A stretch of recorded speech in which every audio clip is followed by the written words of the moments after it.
Bienvenidos a su canal Mente Positiva y Energía. Hola, mi nombre es Juan Rogelio Caramez Zurita, psicólogo clínico, una vez más en estos encuentros de crecimiento personal con ustedes. El tema que vamos a abordar en esta ocasión es las crisis de pánico.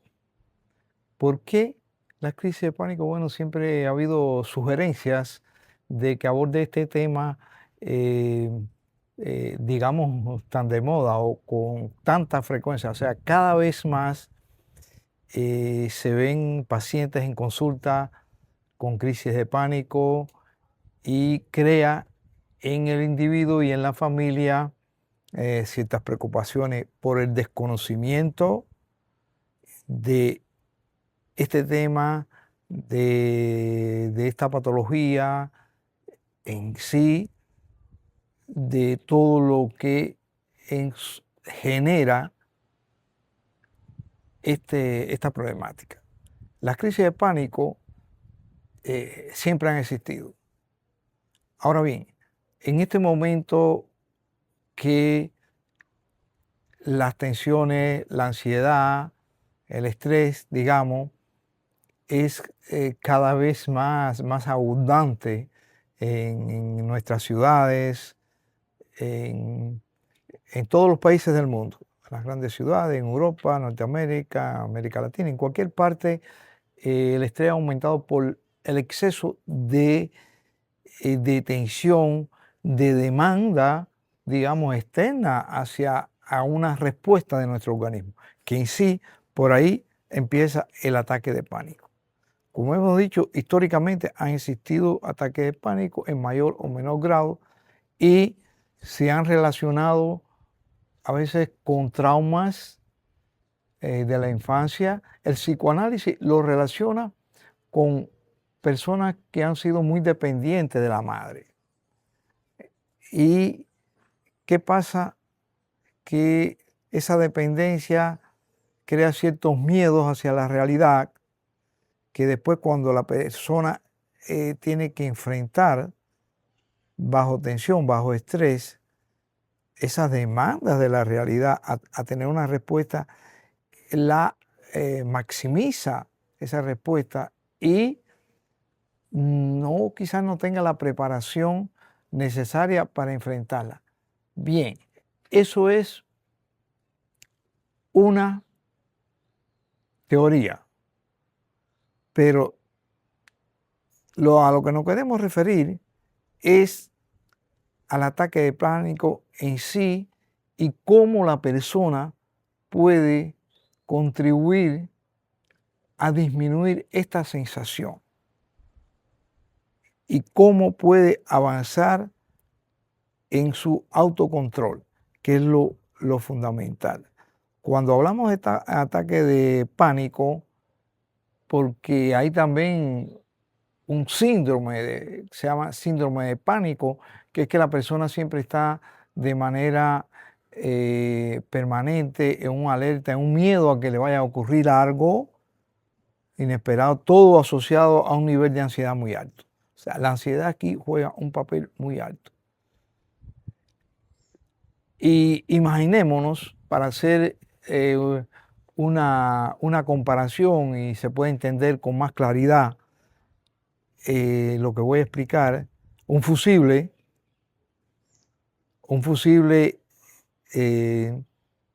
no es más que un instrumento, un mecanismo que tienen los equipos para cuando la corriente se eleva, dispararse y evitar que se quemen los equipos, que haya, cuando hay un alto voltaje, que haya un incendio.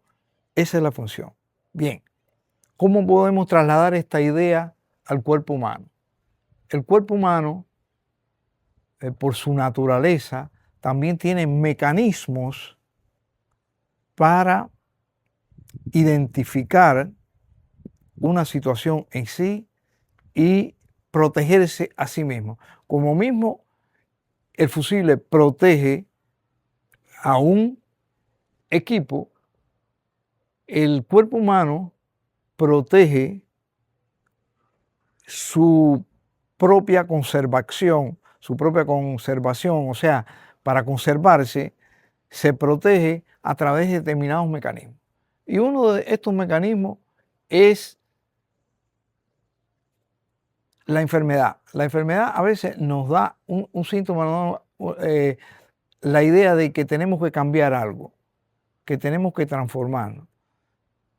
La fiebre es una manera para demostrar que hay un virus, que hay algo que nos está afectando, ¿no? Entonces, el cuerpo eleva la temperatura para indicarnos eso. Cuando hacemos análisis de determinado tipo de análisis, también nos está indicando que hay que hacer cambios, ¿no? Ahora, ¿qué pasa aquí? A veces el cuerpo, cuando está en un nivel de estrés muy alto,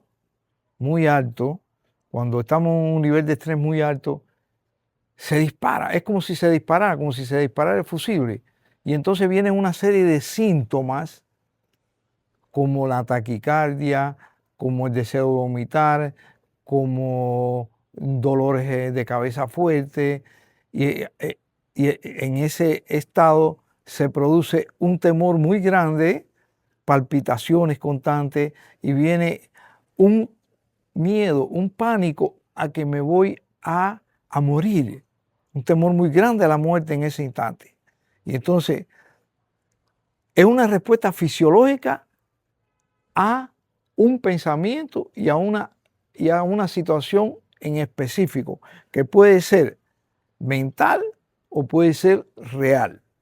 Entonces viene el ataque de pánico como un mecanismo de lo... Ahora, ¿qué sucede para defenderse? Ahora, ¿qué sucede? Que la persona no sabe esto.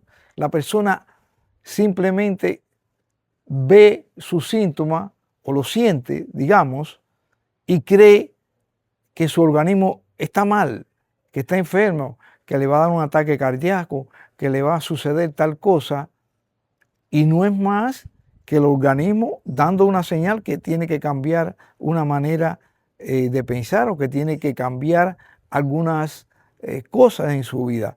Es una señal de que no aguanta más como está, nada más. O sea, el organismo no aguanta más y se dispara a través de esta crisis. Ahora, el paciente lo interpreta de otra manera, entonces hay que acudir al médico, hay que acudir al hospital, a veces hay urgencia, a veces sí hay que medicamentar de manera inmediata para tratar de pasar la crisis. Pero el medicamento en sí no va a curar estas crisis de pánico. El medicamento va a atenuar y va a hacer que el sistema nervioso se tranquilice momentáneamente. Eso. Pero ese miedo va a persistir. ¿Por qué? Porque hay una información y la enfermedad es información. Y entonces, como hay esa información, es necesario aplicar otras técnicas. Las técnicas son muy efectivas, la terapia cognitivo-conductual, donde el terapeuta analiza con el paciente la realidad de sus pensamientos y la realidad que tiene que enfrentar. Esa es una de las técnicas. También los ejercicios respiratorios, los ejercicios de relajación, la acupuntura es muy efectiva para disminuir la ansiedad. Cuando disminuimos la ansiedad podemos trabajar. Al disminuir la ansiedad, el individuo empieza a tomar conciencia de que su organismo está normal y ese miedo puede ir desapareciendo poco a poco hasta que se eliminen las fuentes que generaron este tipo de respuesta desorganizada, porque un ataque de pánico no es más que una respuesta desorganizada del organismo ante un estímulo adecuado, lo que lo maximizó. Ahora, se puede dar en asociado a una claustrofobia, o sea, un miedo a estar encerrado, que también tiene su base en traumas, que tiene su base en conflictos no resueltos.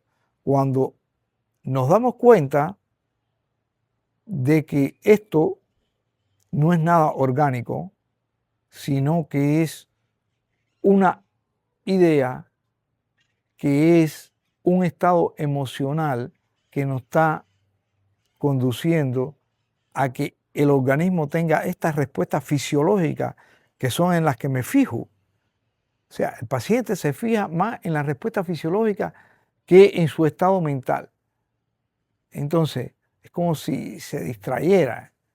Como dicen algunas personas, no hay depresión, no hay ansiedad, lo que hay es una distracción de el aquí y el ahora. Ahora bien, ¿qué hago para evitar esto? Que es un elemento importante.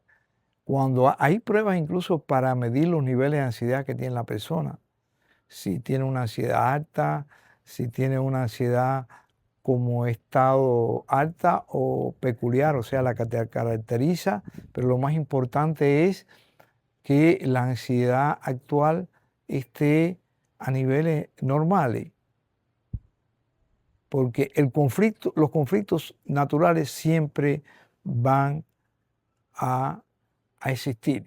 Y entonces, lo mejor que debe hacer, o lo más adecuado que debe hacer una persona, es acudir a un terapeuta y analizar nada más. Es como usted llevar el carro a un mecánico. Analizar cuáles son los puntos que hay que corregir y nada más. Ese es un aspecto. Y si le viene el impulso del ataque de pánico o esa ansiedad aguda, usted se relaja a través de ejercicio respiratorio, se concentra en su respiración, se va relajando, se va tranquilizando, puede también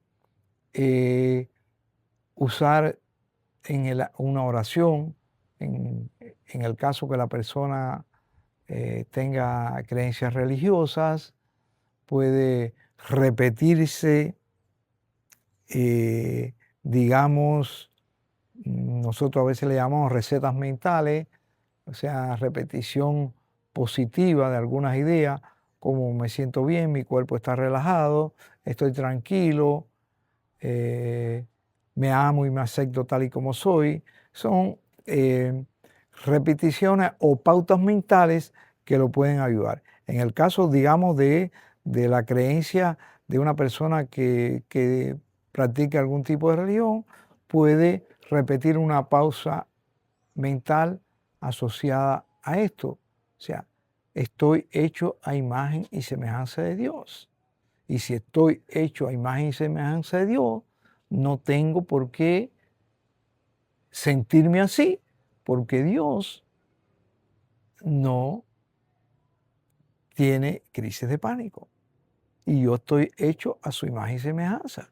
Y si yo estoy hecho y semejanza de Dios, estoy bien, me siento relajado. Entonces, en la medida que yo me repito eso, tengo un aspecto desde el punto de vista de autosugestión, y la respuesta de mi organismo, de mi cerebro, va a cambiar y usted no va a tener esa crisis de pánico o la puede evitar.